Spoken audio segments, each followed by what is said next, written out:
Everyone, अब हम पढ़ने जा रहे हैं राष्ट्र निर्माण की चुनौतियाँ, जो कि पॉलिटिकल साइंस का चैप्टर नंबर 1 है। ठीक है, इस चैप्टर की शुरुआत होती है कि इसमें क्या क्या चुनौतियाँ आई थी। जब आज़ाद हुआ हिंदुस्तान तो वो बंटवारे के साथ हुआ था, यहाँ पाकिस्तान और हिंदुस्तान अलग हो गए थे। तो उस समय की समस्या ये थी कि उस समय पर हिंसा और विस्थापन जैसी समस्याएं बहुत ज़्यादा बढ़ गई थी, क्योंकि यहाँ से लोग वहाँ जा रहे थे, वहाँ के लोग यहाँ आ रहे थे, तो उनको काम देना, उनको घर देना, ये सारी समस्याएं चली रही थी। उसके साथ साथ उस समय के जो नेता थे उनको ये अपने माइंड में बहुत क्लियर था कि उन्हें क्या चाहिए। तो दो बातें थी, एक तो भारत एक लोकतांत्रिक देश बनेगा और सरकार सभी के भले के लिए काम करेगी, यानी कि जो गरीब हैं और कमज़ोर हैं उनको उनका खास ख्याल रखा जाएगा। ये दो बातें बहुत ही क्लियर थी, इनके साथ कोई कॉम्प्रोमाइज़ वो करने वाले नहीं थे। ठीक है, फिर आता है, हम देखते हैं कि नेशन बिल्डिंग होता क्या है। तो एक ऐसा देश बनाना जहाँ पर अलग अलग भाषा, धर्म, संस्कृति के लोग मिलकर एक राष्ट्र के रूप में रहें। ठीक है, यानी आप देखो कि भारत एक महादेश के समान है। यहाँ पर कहीं पहाड़ हैं, कहीं पठार हैं, मरुस्थल है, मैदान है, हर किसी की भाषा अलग है, यहाँ धर्म अलग अलग हैं, संस्कृतियाँ अलग है, पहनावा, सब कुछ बहुत ही अलग है। पर इन सबको एक साथ मिलकर रहना, एकता बनाए रखना और देश की प्रगति की ओर जाना ही क्या कहलाता है, नेशन बिल्डिंग। ठीक है, और सबसे अब देखते हैं कि क्या क्या कठिनाइयाँ थी।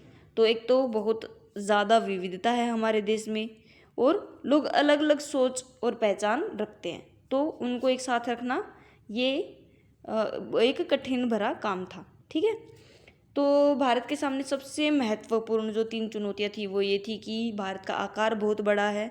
ठीक है, तो उसमें एकता, विविधता बहुत ज़्यादा है, तो उसको एकता के सूत्र में कैसे बांधा जाए। मतलब ये आशंका, ये मानो कि बहुत सारी रियासतें थी उस समय पे, तो वो यही चाहेंगे ना कि हमारा जो क्षेत्र है वो कहीं गुम ना हो जाए, क्योंकि भारत एक बहुत बड़ा देश बनने वाला है, उसमें छोटी छोटी रियासतें हैं, तो वो रियासतें चाहेंगी कि हमारे क्षेत्र का भी डेवलपमेंट हो, हमें भी प्रायोरिटाइज किया जाए। ठीक है, तो हर क्षेत्र को और उप क्षेत्र को पहचान मिलनी चाहिए थी। तो ये एक चुनौती थी कि ये कैसे किया जाएगा। ठीक है, इसकी विविधता को और एकता को कैसे बनाए रखा जाएगा, हर क्षेत्र की पहचान को कैसे बनाए रखा जाएगा। दूसरी थी कि लोकतंत्र को कैसे कायम करें, क्योंकि अभी गरीबी बहुत अपनी चरम सीमा पर है, यहाँ लोग अशिक्षित हैं। ये भी एक चुनौती के रूप में था। और समग्र विकास कैसे किया जाए, ये भी एक चुनौती के रूप में था। पर हम देखते हैं कि उस समय के नेताओं ने बहुत ज़्यादा अपना और जो ब्यूरोक्रेट्स हैं सब कुछ मैनेज बहुत अच्छे से किया, और वो हम इस चैप्टर में पढ़ने वाले हैं। ठीक है, तो चुनौतियाँ क्या क्या थी कि देश को एक करना। ठीक है, एक तो एक, क्योंकि मैं बता चुकी बहुत सारी रियासतें थी, तो 500 से भी ज़्यादा रियासतें थी, उनको एक साथ भारत में कैसे ऐड किया जाए, ये मैं एक वीडियो बना चुकी हूँ, उसमें ये सारी चीज़ें हम डिस्कस कर चुके हैं। बहुत जल्दी जल्दी मैं पढ़ाने वाली हूँ। अगर आपने वो नहीं देखी है तो ऐसे 7 मिनट की कोई वीडियो है, उसकी स्पीड बढ़ाइए और सुन लीजिए, आपको बहुत आराम से समझ आ जाएगा। चुनौती थी कि ये अलग अलग रियासतें थी, यानी कि टुकड़ों में बटा हुआ था, तो समाधान कैसे किया गया, शासकों से समझौता, वहाँ के जो राजा हैं उनके साथ समझौता किया गया। कुछ जगह पे जैसे हैदराबाद और कुछ जगह पे बल का भी प्रयोग किया गया। परिणाम क्या था कि समझौता किया, कुछ जगह पे बल का इस्तेमाल किया, पर परिणाम आखिर में ये निकला कि भारत एक बड़ा देश बनकर सामने आया। लोकतंत्र की स्थापना करना भी एक बहुत ही महत्वपूर्ण चुनौती के रूप में देखा जा सकता है, क्योंकि मैं आपको बता चुकी हूँ कि लोग अशिक्षित थे, गरीबी बहुत ज़्यादा थी, तो वो कैसे स्थापना करनी है, क्या कैसे कुछ करना है, ये भी एक चुनौती के रूप में आया था। तो कदम क्या उठाए गए, सभी को वोटिंग राइट्स दिए गए, चुनाव कराए गए। ये देखो कि लोकतंत्र का क्या मतलब है, लोगों का तंत्र। ठीक है, तो वो वोट्स दे के अपने नेता चुन रहे हैं, इसका मतलब क्या है, ये हमारा पहला कदम था, और ये बहुत ही महत्वपूर्ण और सबसे बड़ा कदम साबित हुआ कि वोट के थ्रू हमारे नेता चुने गए, वो भी सफलता से, ना किसी दंगे और हिंसा की। ठीक है, भाषा का विवाद, बहुत सारे राज्य ये थे कि वो अपनी भाषा के अकॉर्डिंग अपना अलग राज्य चाहते थे, जो कि शुरुआत में ऐसा नहीं था। और ये क्या था कि आंदोलन और हिंसा बढ़ने के बाद एक गठन बनाया गया राज्यों के गठन के लिए, और उसने ये कहा कि भाषा के अकॉर्डिंग तो किया जा सकता है, राज्य बनाया जा सकता है, पर केवल भाषा को मद्देनज़र रखते हुए ये नहीं किया जाना चाहिए। एक ये था कि हिंदी को उस समय ये चाहते थे कि हमारी नेशनल लैंग्वेज बनाया जाए, पर जो राज्य गैर हिंदी थे उन्होंने ये माना नहीं, और उसके बाद हिंदी और अंग्रेजी दोनों को अपनाया गया और राज्यों ने अपनी खुद की भाषा चुनी। ठीक है, वो उनको ये भी कहा गया कि अगर आपके राज्य की अलग कोई राज्य भाषा है तो आप वो चुन सकते हैं, आपको ये भी छूट है। तो इससे क्या हुआ, इसका परिणाम ये निकला कि विवाद कम हो गई, मतलब इस समस्या का भी समाधान कर दिया गया। अगली समस्या थी राज्यों का पुनर्गठन करना। लोग भाषा के आधार पर राज्य चाहते थे। समाधान ये हुआ कि राज्यों का पुनर्गठन किया गया और लोग संतुष्ट हो गए और देश एकजुट रहा। अगली आती है राष्ट्रीय एकता को बनाए रखना, भी एक बहुत ही समस्या थी, क्योंकि क्षेत्रीय आंदोलन, अलग देश की मांग, जैसे कि कश्मीर को अलग होना था, नॉर्थ ईस्ट के कुछ राज्य थे उनको अलग होना था, तो इसके लिए क्या किया गया कि वहाँ विशेष अधिकार दे दिए गए, कुछ विशेष प्रावधान कर दिए गए, जैसे कि कश्मीर को 370 और नॉर्थ ईस्ट में 371 जैसे कुछ रियासतें दी गई अनुच्छेद में। ठीक है, जिससे उनको कुछ विशेष अधिकार प्राप्त हुए, उनके क्षेत्र में उनकी ऑटोनॉमी बनी रही, जिससे उनको ये लगा कि हम अपने डिसीजंस खुद ले सकते हैं। तो ये इस तरीके से इसको भी, इस समस्या का भी समाधान कर दिया गया। ठीक है, अच्छा देखो, क्योंकि नॉर्थ ईस्ट में ना ज़्यादातर जनजातीय लोग थे और वो ये नहीं चाहते थे कि हमारा जो कल्चर है उसके ऊपर किसी बाहर वाले का, मतलब कहने को हमारा देश एक है, पर वो ऐसे देख रहे थे कि हमारी जो संस्कृति है वो इन सब से अलग है, इसको हम प्रोटेक्ट करना चाहते हैं, हम किसी का दबाव नहीं मानेंगे, ये वो बहुत सारी चीज़ें हुई। तो इस वजह से सरकार ने इनकी बातें भी समझते हुए उनको ये कहा कि ठीक है, आप अपने डिसीजंस खुद ले सकते हैं, और उनके लिए कुछ प्रावधान किए गए, कुछ स्पेशल प्रावधान बनाए गए, जिससे वो अपने कुछ जो क्षेत्र हैं, कुछ जो जैसे वन और ये कुछ यहाँ पे अपने डिसीजंस खुद ले सकते हैं। ठीक है, समाधान के लिए बातचीत की गई, विकास के वादे किए गए, कुछ विशेष अधिकार दिए गए जिससे उनको सुरक्षित महसूस कराया जा सकते, कहीं कहीं सख्त कार्रवाई भी की गई, और उनको बताया गया कि उनका आर्थिक विकास होगा, बेरोजगारी और गरीबी जैसी समस्याओं का निदान किया जाएगा। जैसे उसके लिए क्या किया, 5 ईयर प्लान्स, मतलब पंचवर्षीय योजनाएं, उद्योग और खेती का विकास, ये सब किया गया। ठीक है, तो उसके परिणाम क्या हुआ था, देश धीरे धीरे आगे बढ़ा और इन चुनौतियों का हमने ऐसे सामना किया। सामाजिक समानता, जाति भेद, असमानता, इन सब ये जैसी समस्याएं थी, तो उसका समाधान क्या किया गया, समानता का अधिकार हमारा फंडामेंटल राइट, मूल अधिकार है कि हर व्यक्ति समान है कानून के सामने, और कुछ जो इकोनॉमिकली सोशली जो बैकवर्ड रह गए थे तो उनको आरक्षण की सुविधा प्रोवाइड करी गई। परिणाम क्या निकला, सबको बराबरी का मौका मिला। ओके, तो निष्कर्ष क्या निकलता है इन सब से कि भारत ने नेशन बिल्डिंग के दौरान कई बड़ी चुनौतियों का सामना किया। सरकार ने समझदारी से बातचीत, विकास और सख्त कदम उठाकर इनका संतुलन बनाकर देश को एकजुट रखा। इसी कारण भारत आज एक मजबूत राष्ट्र बना है।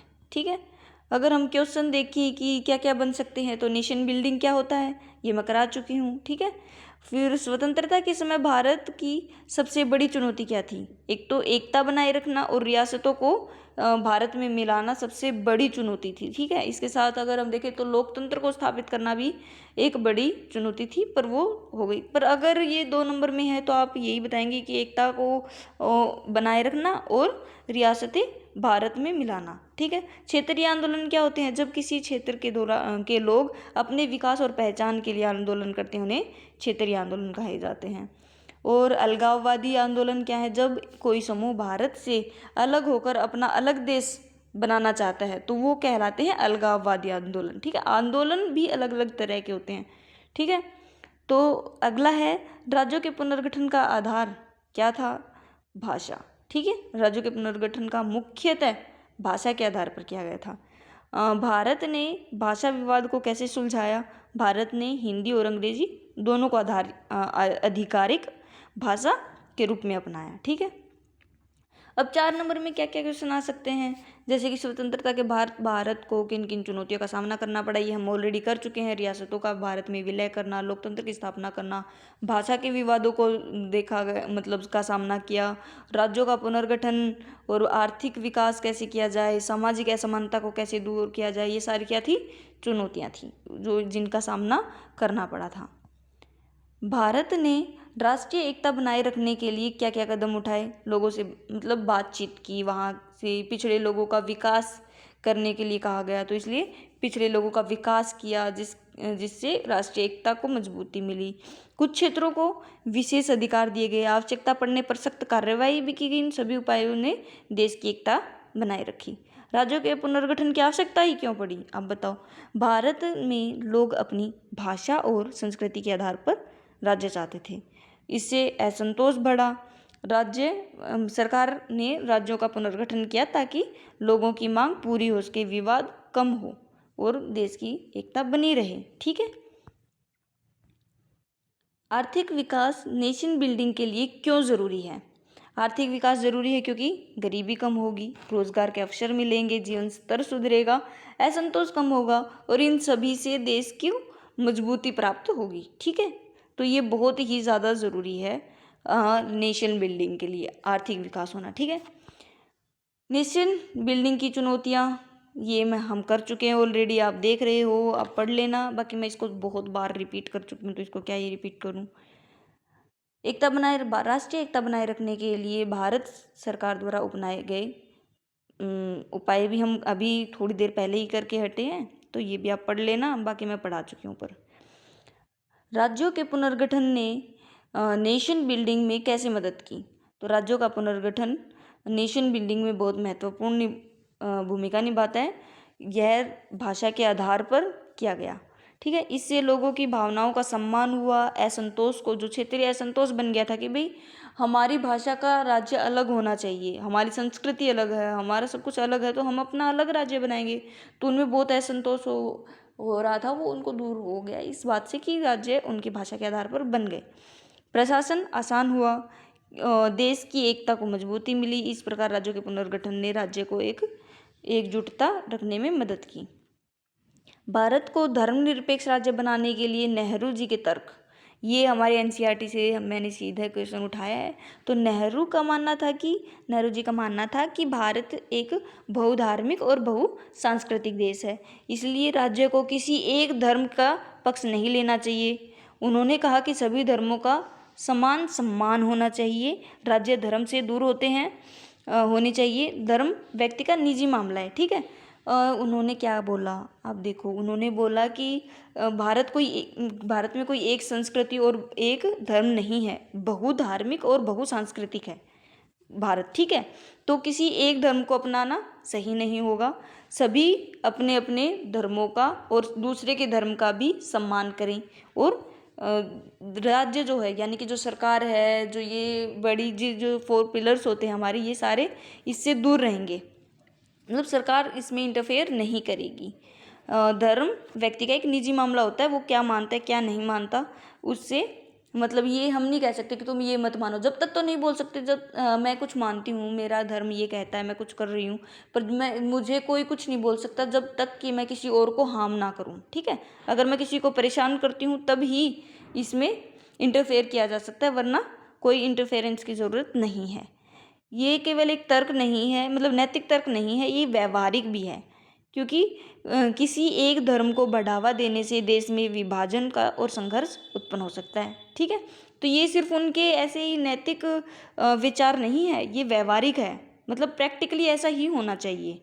ठीक है, पूर्वी और पश्चिमी क्षेत्रों में राष्ट्र निर्माण के समय में 2 चुनौतियाँ कौन सी आई थी। एक तो सांप्रदायिक हिंसा, क्योंकि लोग विभाजन के समय में माइग्रेशन कर रहे थे ना, कि यहाँ वाले पाकिस्तान जा रहे हैं, पाकिस्तान वाले यहाँ आ रहे हैं, तो उस समय पे क्या था, मतलब ये हो गया था कि हिंदू और मुस्लिम्स में हिंसा बढ़ गई थी, तो ये एक समस्या थी। और एक शरणार्थियों का पुनर्वास, लाखों लोग अपने घर छोड़कर दूसरी जगह बसना पड़ा था, और इससे आवास, रोजगार और सुरक्षा जैसी समस्याएं उत्पन्न हो गई थी। ये 2 बड़ी चुनौतियां थी। ठीक है, कौन सी? सांप्रदायिक हिंसा और शरणार्थियों का पुनर्वास।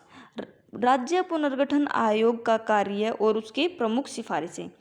तो राज्य पुनर्गठन आयोग का कार्य भारत के राज्यों की सीमाओं और उनका संरचना की समीक्षा करना था। ठीक है, तो मतलब उसका ये था कि किस आधार पर राज्यों को बनाया जाए, क्योंकि उस समय पे बहुत ज़्यादा ऐसे दंगे और बहुत आंदोलन होने लग गए थे। लोग चाहते थे कि उनकी भाषा के आधार पर ही राज्यों का निर्माण किया जाए।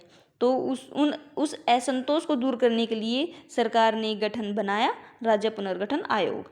तो उस आयोग ने क्या बोला कि हाँ ठीक है, भाषा, प्रशासनिक सुविधा और सांस्कृतिक एकता, राष्ट्रीय हित, इन सभी को देखकर राज्य बनाया जा सकता है। मतलब भाषा भी ठीक है देख सकते हैं, पर केवल भाषा नहीं, इसके साथ प्रशासनिक सुविधा, सांस्कृतिक एकता और राष्ट्रीय हित भी देखा जाना चाहिए। राज्यों का पुनर्गठन मुख्य रूप से भाषा के आधार पर किया जाए, लेकिन अन्य कारकों का भी ध्यान रखा जाए। ठीक है, काल्पनिक समुदाय से क्या समझते हैं आप? काल्पनिक समुदाय का अर्थ है ऐसा समुदाय जिसमें लोग एक दूसरे को व्यक्तिगत रूप से नहीं जानते, फिर भी अपने आप को एक समूह का हिस्सा मानते हैं। भारत के संदर्भ में देखें तो अलग अलग धर्म हैं, भाषाएं अलग अलग हैं, संस्कृतियाँ अलग अलग हैं, फिर भी लोग भारतीय हैं। ठीक है, अलग अलग हैं सब कुछ, पर वो एक आइडेंटिटी उनकी क्या है, कॉमन है, वो है कि वो भारतीय है। यह भावना भारत की एक राष्ट्र बनाती है, भारत को एक राष्ट्र बनाती है। अगला है हमारा भारत और सोवियत संघ, यानी कि जो आज का रशिया है वो, उसमें समानताएं क्या क्या हैं? दोनों में ही विविधता बहुत ज़्यादा है, अलग अलग जाति, धर्म और भाषा के लोग रहते हैं। ठीक है, और एकता दोनों ने ही बनाए रखी है अपनी, दोनों अलग अलग समुदायों के साथ जुड़कर रहे हैं। ठीक है, वहाँ पे भी सामाजिक आर्थिक समस्याएं थी और यहाँ पे भी सामाजिक आर्थिक समस्याएं थी। ओके, भारत और सोवियत संघ को की असमानताएं क्या है? यहाँ का जो राजनीतिक व्यवस्था है और वहाँ की जो राजनीतिक व्यवस्था है वो अलग अलग थी।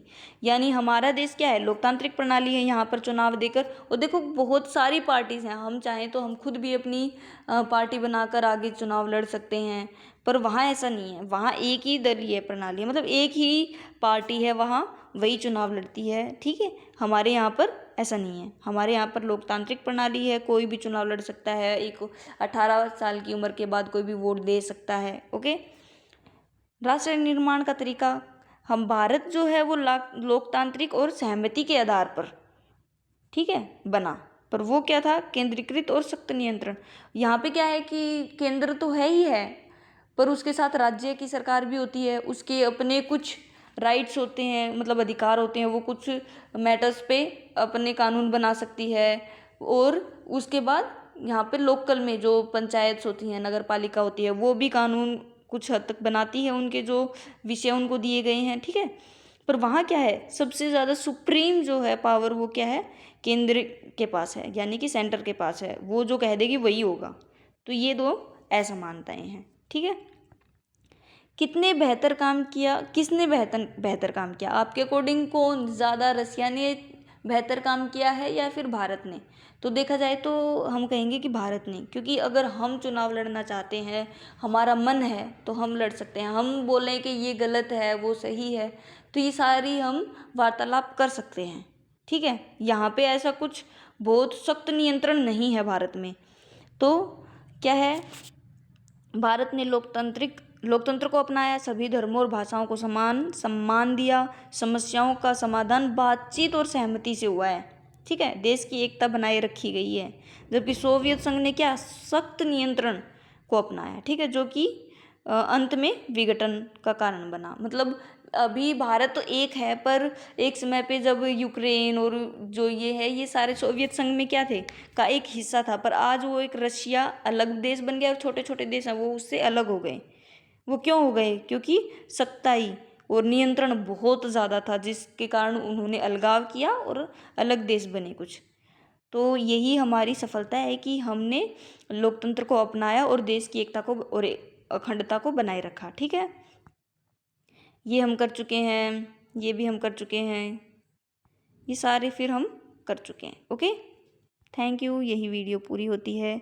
आई होप मैं आपको समझा पाई हूँ, और अगर नहीं भी समझ आता है तो प्लीज़ मुझे बताइएगा कि और क्या आपको नहीं समझा पाई हूँ और मुझे और क्या समझाना चाहिए। Thank you.